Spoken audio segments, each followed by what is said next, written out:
John 13:33-34. Jesus said, I give you a new commandment, that you love one another. Just as I have loved you, you also should love one another. By this, everyone will know that you are my disciples, if you have love for one another. And then 1 John chapter 4, verses 7 and 8. Beloved, let us love one another, because love is from God. Everyone who loves is born of God and knows God. Whoever does not love does not know God, for God is love. And just in case we didn't get the message, from the other side, 1 John 4:20 and 21, those who say I love God and hate a brother or sister are liars. For those who do not love a brother or sister whom they've seen cannot love God, whom they've not seen. The commandment we have from God is this: those who love God must love their brothers and sisters also.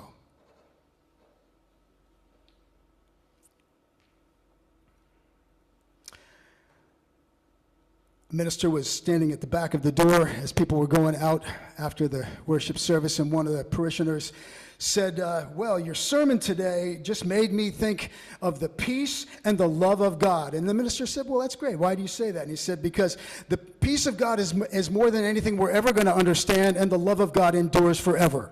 So, you don't get it? The sermon went on, forget it. If you have to explain it. All right. Since that one didn't work, I wasn't going to tell you this one because it's a little bit edgy, but you're getting it anyway, okay?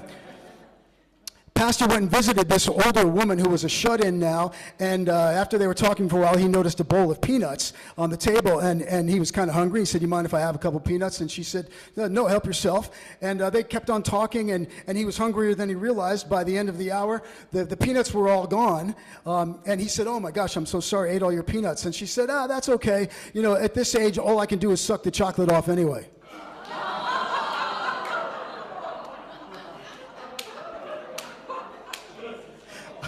I know. That one borders on gross. You know, you can see I wasn't going to go there. So last week when I was editing the sermon, posted on YouTube, I got to, I told some jokes, and then I said, admit it, you're going to miss my jokes. And as I was editing it, though, I teared up. Because what hit me was, I'm going to miss your laughter. And then more specifically, I'm going to miss our laughter. We've laughed a lot together. And you know what? I don't think there's anything more holy or sacred or important these days when the world is so heavy. I mean, the prophets and the saints are the late night comedians. They tend to keep a lot of us sane. We need not to take ourselves so seriously all the time. Primarily because there's so much serious stuff to deal with. But a church that can't laugh and can't have fun together isn't going to last. So don't ever forget that. We need to have a good time as we're also paradoxically doing the heavy work to deal with our own inner worlds, our own personal lives. It can get pretty crazy at times. And this world that, let's just face it, seems a little bit more out there than maybe ever before. Jesus said, I'm giving you a new commandment, not suggestion, that you love one another as I have loved you. And by this, the world will know that you're my disciples. By the way you love each other. And if you get into all of Jesus' teachings, like the parable of the Good Samaritan, you realize when he says love each other, it means everybody and everything. That's who we are. People who are committed to showing up with love, especially when it's hard. Especially when we're pretty convinced we have every right, and by the world standards we do, to resent or to fight back or to square off, or all the negative things that we could justify doing. Our faith says, no, you don't get to not love anybody. And I am more convinced than ever that our greatest work in these next years as church is going to be standing for love rather than fighting against hatred. It's a different energy completely. And none of us are going to do that perfectly. I catch myself regularly coming at things with oppositional energy and wanting to point a finger. And just remember that every time you point a finger, there's 3 pointing back at you. And let that take you to Matthew 7, where Jesus said, why do you see the speck in the eyes of others when there's a log in your own? First, deal with your own log. That was Jesus' most pointed teaching against projection and blame. Powerful stuff. And that will show the world that we're for real. We're going to catch it from both sides. We're not going to be progressive and radical enough for people that want to fight fire with fire. And we're going to be way too radical for people who just want to come at things with hatred and judgment. It's really, though, as simple as love. And that's my main point. That's why I love the t-shirt. God is love. It really is that simple. But as Brene Brown reminded us a couple weeks ago in a video, it's also that complicated. Because trying to bring that to the rough and tumble of life, of relationships, of family, of marriages, of friendships, of relationships at work, but then all the social issues, trying to bring love to it. Man, not always easy to know what to do. That's why we need each other. We need to talk about these things and help each other out. But the statement that we just shared about Palestine is an example of the fact that love gets us into all the messy conflicts that we humans are capable of getting ourselves into. I mean, I don't think there's anybody new here today. But if there were, I would say, you might be wondering, why do we deal with something like that? Something as unpleasant, controversial, and political as that? Well, again, it's simple, because God is love, and our faith calls us to do justice, to love kindness, and to do so with humility, to walk humbly with God, which means we don't have all the answers. Our faith dares us to fall in love with the people involved on every side of every issue.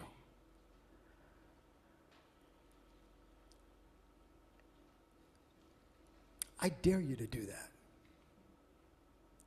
I was thinking, when it comes to the really difficult issues, I mean, Donna at the opening mentioned someone who contacted you, a grandchild who's trans, and how, traumatic that is for her husband or whatever, to work with that. When it comes to the LGBTQ plus issues, the only thing I've ever seen change someone's mind when their mind is made up against it is to get to know a human being who is gay or bi or lesbian or trans or whatever it is. My mom, because of my dad leaving our family for another man, my mom processed that by becoming radically anti-gay. And she dug in for years, and toward the end of her life, she had a favorite TV show. It was a show about money with Susie Orman. And Susie came out. And nothing had ever caused my mom to take one step in the direction of changing her mind. And I finally said, Mom, did you see that Susie came out? And my mom looked at me and she said, yes, I'm okay with it, and I don't want to talk about it.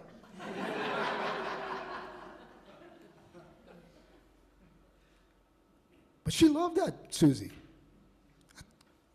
That did more. She connected with someone's humanity, and that changed her opinion in a way that nothing else could.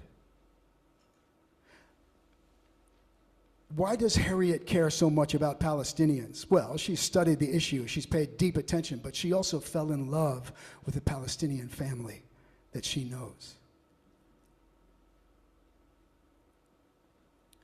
I dare anyone who has a radically or strongly anti-immigrant position, who wants to see immigrants rounded up and detained and deported, I dare them to get to know one immigrant family and hear their stories and see if that doesn't change how you see the issue just a little bit. Only love is strong enough to get us where we need to go. And brothers and sisters, do you see why we, not to inflate us, but why we are so important as people on this path that we call the path of Jesus? Because we're all about love. Our calling is to bring love, deep respect, regard for the dignity of all people everywhere, to bring that always with us into any situation. Not only is that beautiful, not only is it the only thing that brings healing, it's radical. And, unfortunately, dangerous. Because it doesn't always go well. And that's okay. But that's why we need each other. Remind each other, you're not crazy. And we're in this together. You lose your job, we're with you. We got you. That's what church at its best is about. Nobody has to try to love this way by yourself. Well, I got way off my script. As Cornel West said, and I hope I've said this enough times that I hope you memorize this. He said, justice, biblical justice, is the love of God made public. So why do we get into something like the Palestinian-Israeli conflict? Because the love of God compels us to deal with that.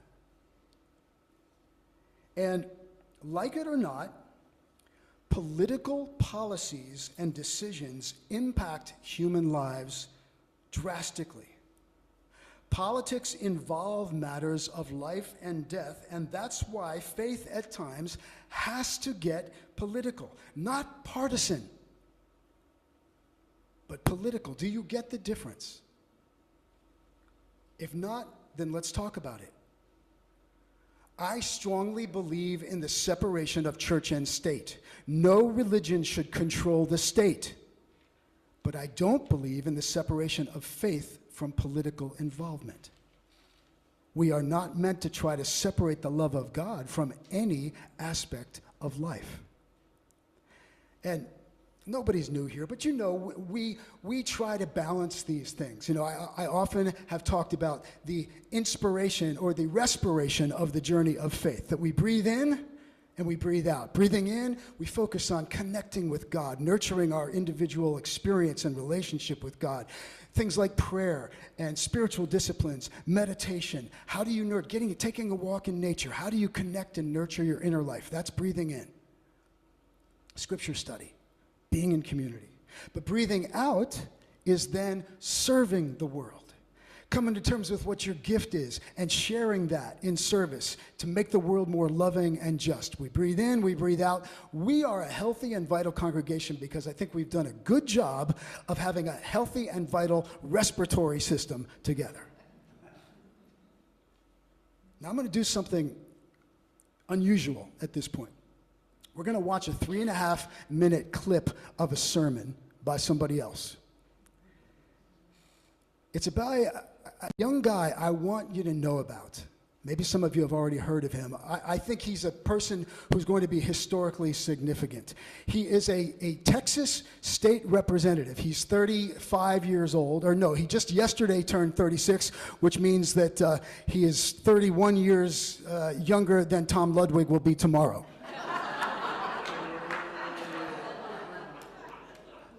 But he is wise beyond his years. He is, he's been twice elected to the Texas State Congress, and he's now in his second year of seminary also. I hope he stays in politics, but that's his business. But anyway, this is the first 3.5 minutes of a sermon he gave last year, the Sunday before the 4th of July. Go ahead, Chris. Supposed to talk about impolite company, religion, and politics. I'm a Christian. I'm also a legislator. This church taught me at an early age that Jesus only gave 2 commandments: love God and love neighbor. Christianity is both spiritual and political, because politics is just another word for how we treat our neighbors. As a legislator, I passed bills to reduce the cost of prescription drugs, expand access to child care, reform our justice system, and fund our neighborhood schools. Through public policy, I'm trying to make life just a little easier for my neighbors. But loving thy neighbor in the Texas legislature is not easy.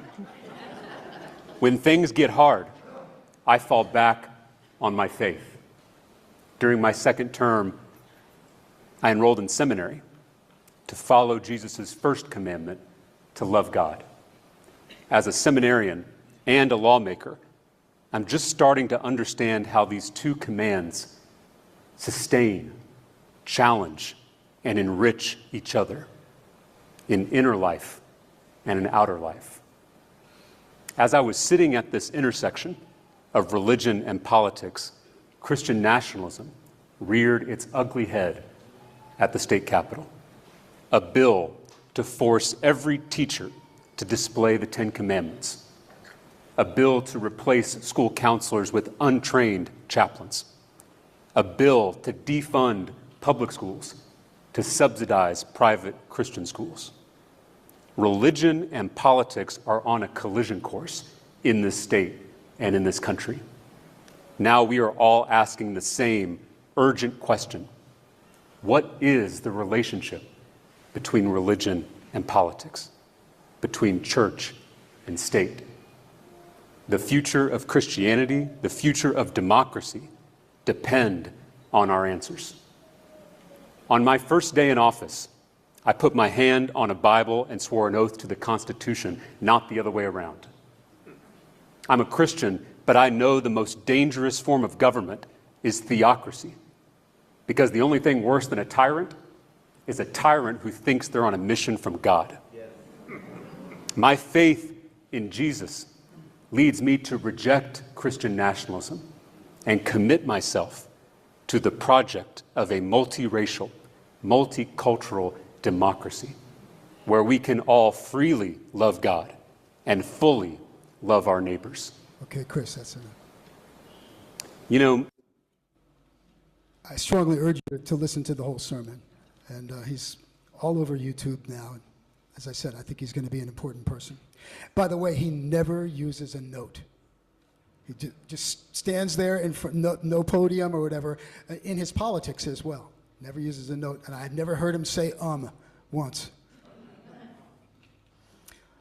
We're going to close with one of the other people you'll probably never forget as a result of my having been here, Richard Rohr. And his most recent book, which is called The Tears of Things. Fantastic book. He says, the early English Franciscan brother William of Occum, who lived from 1287 to 1347, had an overriding principle that is still taught in philosophy classes and is somewhat humorously called Occam's razor. As he put it, The answer that demands the fewest assumptions is likely the correct one. If his students wanted to discover the truth of something, he encouraged them to, quote, shave away, that's why it's Occam's razor, to shave away as many assumptions, beliefs, or complicating explanations as possible. Great truth might well be mysterious, Occum believed, but it's never all that complex. The better answer is always the simpler one, was his conclusion. What I've tried to say in this book is that all that matters